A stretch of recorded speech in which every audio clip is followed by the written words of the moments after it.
Bismillahirrahmanirrahim. Hi everyone. I thought to share with you my suggestion for presenting a case report, including, for example, morning report, which is probably the most common or famous case presentation done by internal medicine residents and other residents as well. So hopefully, if you follow that format, you can have your presentation be like really engaging, educational, focusing on clinical reasoning, which I think is one of the main goals of morning report and case presentations, and also hopefully make it fun as well. So I suggest at the beginning to present the full history. Some people like to present the chief complaint and HPI only, but I would suggest that you present a full history, full story, patient story.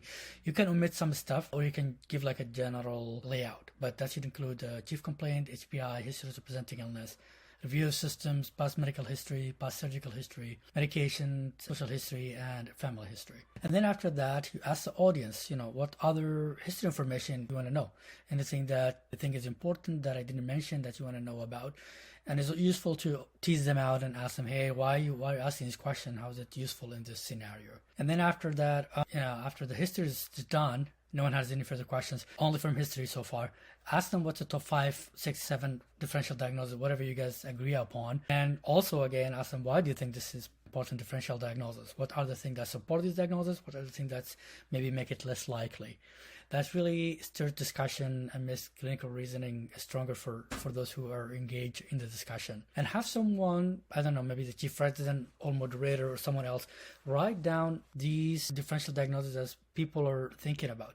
I suggest to use poll everywhere. It's very useful. It's free. For a certain number of audience, you can actually just type in all the differential diagnoses here, and then activate the poll. And then after that, you just ask them to click on these options and then go up and down to rank this differential diagnosis that was written. So each individual will cast what they think is the most likely diagnosis based in history, again, just based on history so far. So I think that would be useful. At the end of that, you'll see something like that. So it's really give you an idea what people think in mind. And also it could be anonymous, so people who are a little bit shy, they can still participate. So also the moderator will have an idea what the audience are thinking about, what is the most likely diagnosis that they have in mind so far based on history. And then after that, the presenter can present the vital signs and physical examination, and then do the same thing. Close the poll and then reactivate it again and ask the audience, hey, based on the physical exam, what are the things that you think is less likely now, and the things or differential that is more likely?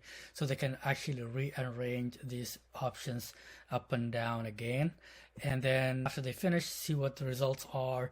And then after that, present the labs and images. And you can hide the most important diagnostic test maybe, just to kind of see what the discussion would be. And then, people should be able really to kind of narrow the differential diagnosis at this point. And then you can do the poll again, or you can just ask them, hey, based on that, what do you think is the most likely diagnosis? What's the final diagnosis?